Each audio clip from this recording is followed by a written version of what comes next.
நடுநிலை பள்ளி மேல்நிலை பள்ளிகளில் 2 கோடியே 17 திண்டிவனம் நகராட்சி சென்னை திருச்சி தேசிய நெடுஞ்சாலையில் 27 கோடியே 51 அரசு மேல்நிலை பள்ளியில் 1 கோடியே 30 லட்சம் ரூபாய் செலவில் 4 கூடுதல் வகுப்பறைகள் ரஹமத் நகரில் செஞ்சி அரக்கண்டநல்லூர் வளவனூர் ஆகிய பேரூராட்சிகளில் 57 கோடிகளில் 4 கோடியே 90 லட்சம் ரூபாய் செலவில் மேற்கொள்ளப்பட்ட பாலப்பணிகள் ஆகியவற்றை இன்றைக்கு நம்முடைய மாண்புமிகு தமிழ்நாடு முதலமைச்சர் அவர்கள் திறந்து வைத்து சிறப்பிக்க இருக்கின்றார்கள்.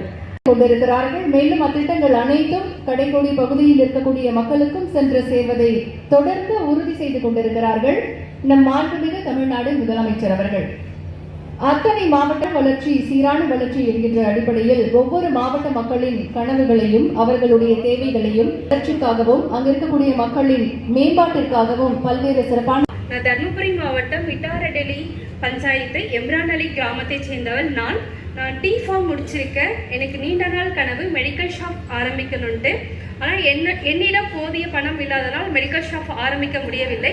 எங்கள் ஊரில் நடந்த உங்களுடன் ஸ்டாலின் முகாமில் நான் மனு கொடுத்திருந்தேன். மனு கொடுத்து 15 நாட்களில் மாவட்ட தொழில் மையம் மூலமாக UIEGB ஸ்கீம் மூலிமா 15 லட்சம் ரூபாய் லோன் பெற்றிருக்கிறேன். 3 லட்சம் ரூபாய் மானியம் வழங்கப்பட்டது. இந்த பணத்தை வச்சு நம்ம சின்னதா ஒரு மெடிக்கல் ஷாப் ஆரம்பிச்சு அதன் மூலமாக 4 பேருக்கு வேலை வாய்ப்பு கொடுத்திருக்கிறேன். என்னோட நீண்ட கனவை நிறைவேற்றிய மாண்புமிகு தமிழ்நாடு முதலமைச்சர் ஐயா அவர்களுக்கு மனமார்ந்த கோடான கோடி நன்றியை தெரிவித்துக் கொள்கிறேன். நன்றி, வணக்கம் ஐயா. நன்றி அம்மா. மக்களுடைய குறைகளை தேவைகள் உன்னிப்பா கவனிச்சு விரைவா நம்ம திராவிட மாடல் அரசு நிறைவேற்றி வருது.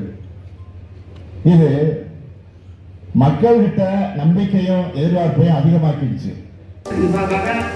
மாவட்ட ஆட்சித்தலைவர் நாட்டுக்கோவில் அன்புடன் கேட்டுக்கொள்கிறோம்.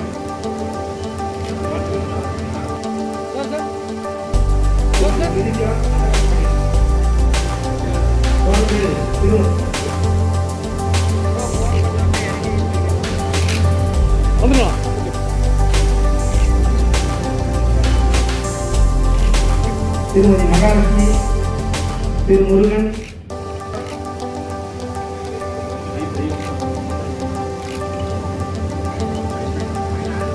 செல்வி சந்தியா,